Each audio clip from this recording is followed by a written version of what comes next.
Know someone in your life celebrating a birthday? They deserve to feel truly celebrated. That's what 1-800-Flowers has helped people do for 50 years, turning everyday gestures into meaningful moments of connection. And this April, during their 50th birthday celebration event, when you buy one bouquet, get a second bouquet 50% off. Celebrate more birthdays with our 50th birthday event all April long at 1-800-Flowers.com/podcast. Buy one bouquet, get a second bouquet 50% off at 1-800-Flowers.com/podcast. I'm Whitney Baker, coach, facilitator, meditation teacher, and writer. Electric Ideas is for women, especially mothers, who are done disappearing inside their responsibilities. If you're holding everything together but running on empty, or feeling disconnected from your needs and desires, this is a place to come back to yourself. If you're ready to feel alive again in the messy middle of real life, you're in the right place. Let's spark something. Welcome back to Electric Ideas. I'm your host, Whitney Baker. So at a time in my life when I was feeling really, truly stuck, was in early motherhood. I'd closed a door on a career chapter without knowing exactly what was next. I had little kids tugging at me from both sides and a nagging sense I was meant for more, but I just could not seem to get out of my head and into my heart. And meditation became a life raft for me. I had long had a gravitational pull to the practice. I'd dabbled on my own, but in 2019, I did a 2-week intensive that really got me into the habit of meditating daily. That's when some powerful shifts started to take place. I felt like it was the first time in that point of my motherhood journey where I was almost able to shift perspective and step outside my life a little bit and look at my life and experiences almost as from a bigger, broader perspective. So it's no surprise that after years of my own practice, I eventually became a certified meditation teacher because I wanted to understand the practice even more deeply and be confident in how I share it to support other women, especially mothers. Part of my passion and mission is making self-connection feel accessible and light and inviting, even though we go deep. And meditation is one of my favorite tools to leverage to do this work with both one-on-one clients and in groups. I can tell you from years of teaching meditation that many people are interested in the practice, but I feel like women especially seem to have this tendency to get in their own way from not just trying it. So when I work with clients, it's always a mix of science and soul, and that is what meditation is. Some people really want to understand the research and the science, which is fine. There's loads out there. We know meditation can change the structure of your brain, but I also feel like some people don't need to know more about meditation.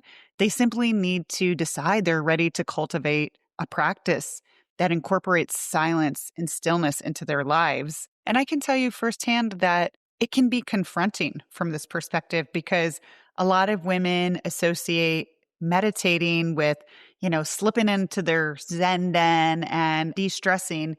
And it does help with de-stressing. But in the moment, if you are someone who's always on the go and hasn't learned how to slow down or turn inward, it can be confronting to see how much chatter is going on in your mind and how much resistance you might find to stillness. Regardless of where you enter the meditation conversation and what your experience is, we can all agree that if we are human beings, especially if we are mothers who are about to walk into the month of May, we experience some stress. And meditation has a real-world practical application for stress release. Just to give you a little reminder, we know that 10,000 years ago, if a saber-toothed tiger was chasing us, our nervous systems would kick into flight or fight.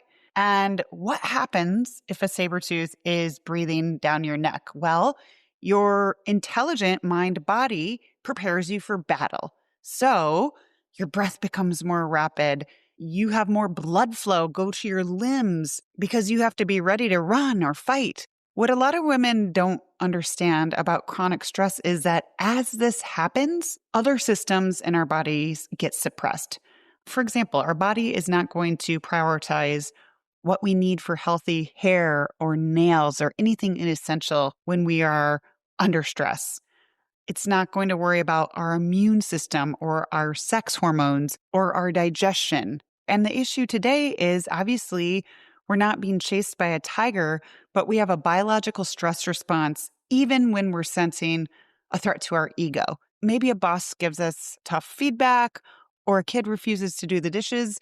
These aren't actually biological threats to our bodies, but our body isn't wired to know the difference. I haven't really talked about this because I don't want to trivialize meditation, but I see women doing so much worrying about how they look and hopefully more how they feel, but totally negating the stress piece of their life equation. Beyond what I've already mentioned, the list goes on and on. Chronic stress raises cortisol levels. It interrupts sleep, something that I know middle-aged women start to struggle with already. And it can also accelerate visible aging. I don't think any mother needs convincing that long-term stress doesn't look good or feel good for her. There's a reason why so many people are obsessed with the before and after photos of US presidents, because they concentrate so much stress and strain in a short period of time, and they're responsible for so many big decisions and human lives. So are mothers.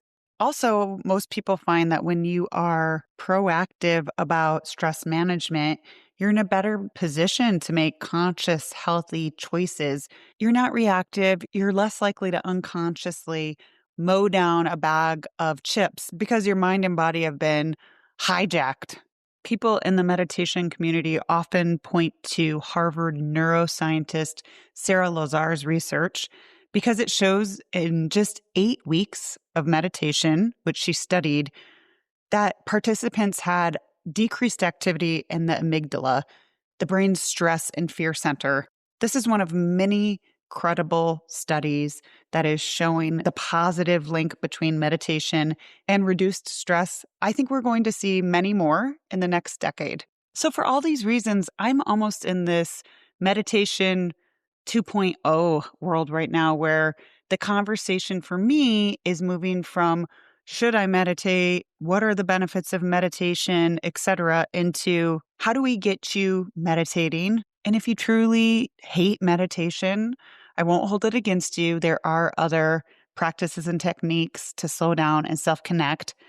But how do we ritualize this in your life so it just becomes part of your day-to-day rhythms? And this is why I wanted to do something very different with this episode and share a guided meditation. Sometimes as moms, we just have decision fatigue and overload, and we don't want to download an app and we don't want to figure it out or where to begin, what kind of meditation to do, blah, blah, blah. So this is my gift for you today. You don't have to figure out the why or the what, just knowing that managing your stress in the busy month of May is good for you and good for all. Before you begin, I just want to share that this meditation is pulled from a simple self-guided program that I offer. It's called 5 Days to Less Stress, More Satisfaction. This is the first meditation in the program, and it's all structured around a simple guided meditation with a couple prompts and then a small challenge so that you can get still, get silent, self-connect, reflect, and then also integrate. In this meditation that you're about to hear, you will hear reference to starting your day. So I say all meditation is good meditation. Don't let it be an excuse. But in an ideal world, you would practice meditation when you rise to set the tone of your day. Also, some of my clients get a little hung up on guided meditation. So I just want you to know that every meditation is guided. You're either guiding yourself or you're being guided by a teacher. In this case, you're going to be guided by me. So if you're new to meditation and this just feels like one of your blocks or barriers seems a little mystical, I don't even know what it's all about, feel free to listen to this while you're folding laundry or something just to get a sense.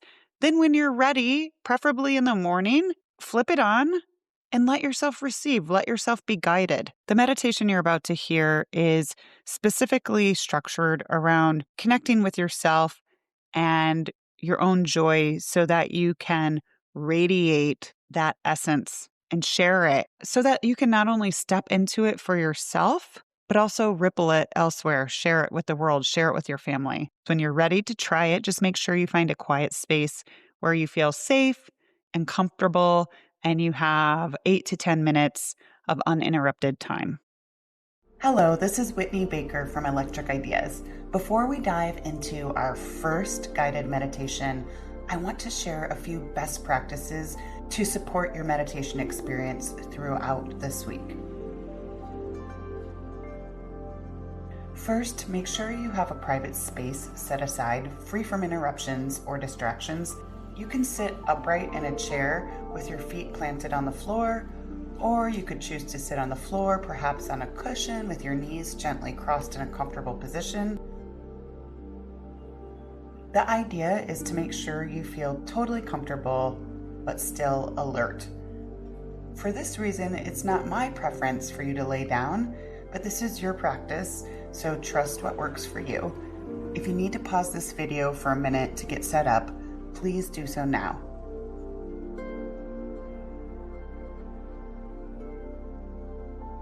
And now, let's begin by gently blinking our eyes closed. If for any reason this doesn't feel comfortable for you today or throughout your meditation journey this week, you can simply relax your eyes with a soft, unfocused glance. Now, with your eyes closed, begin to observe your breath coming in and out of your body. Notice where you feel the breath most prominently. Perhaps your attention drifts to your nostrils.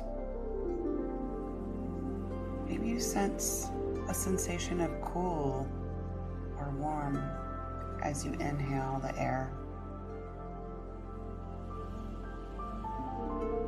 Maybe there's a feeling of expansion in your chest, or an easing in your belly as you exhale. Whatever it is, just give yourself this moment to simply witness your breath.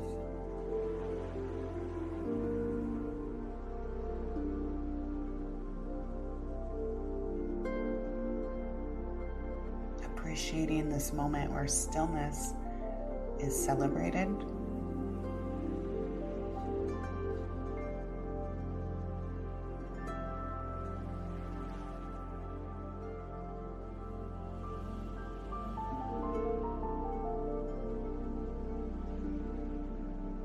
And as you continue to notice your breath, you're feeling a bit more grounded. Nothing else to do but be right here, present with your breath.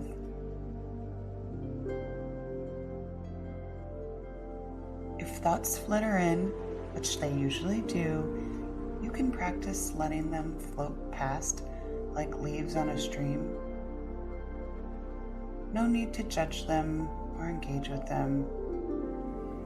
Just gently drifting your awareness back to your breath, allowing yourself to feel both relaxed and attentive.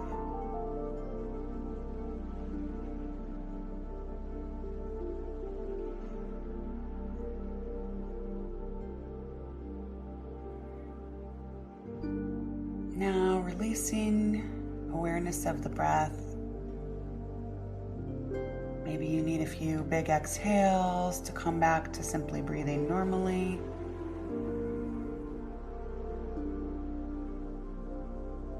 Breathing normally, keeping your eyes gently blinked closed. Let's ask ourselves a few sacred questions. First, let's ask, what can I do today that will bring me joy? Again, Ask yourself, repeating silently after me, what can I do today that will bring me joy?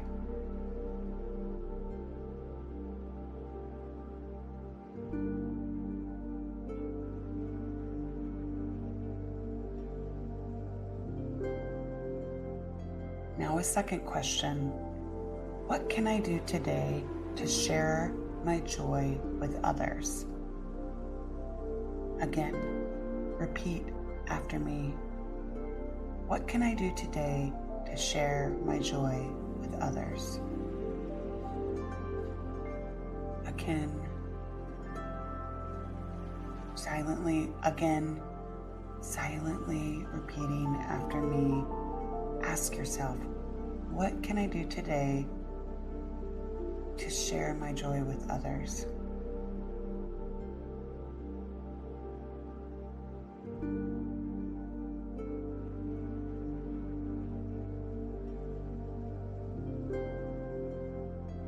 Now let's set an intention for today and this special week that you will become aware of aligning with your joy and more intentional about sharing your joy.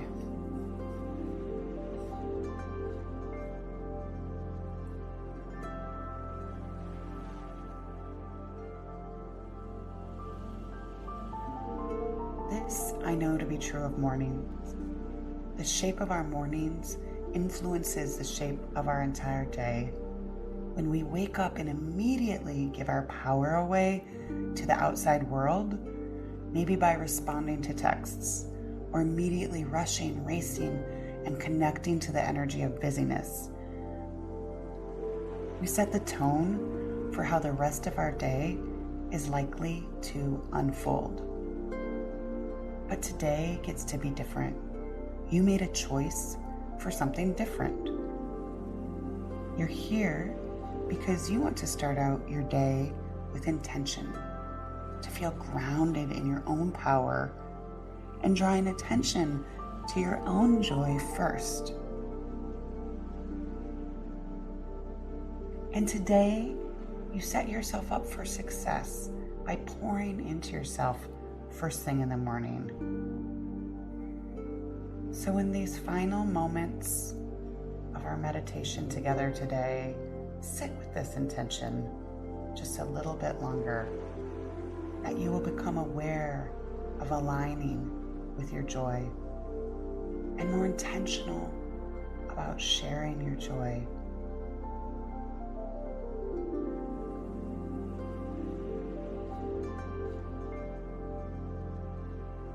How would your body feel in a state of joy?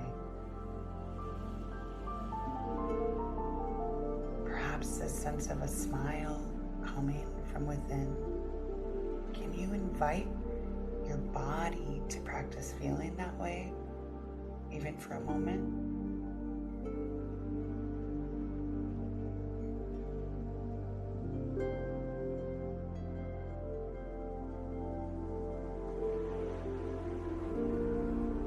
Now, as we come to a close in today's meditation, I invite you to gently wiggle your fingers, bring a little subtle movement back into your body.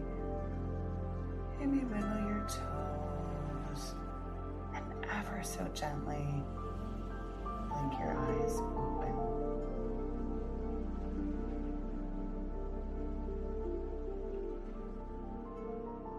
Be gentle with yourself as you move to whatever is next in your day, and remember to be on the lookout for joy.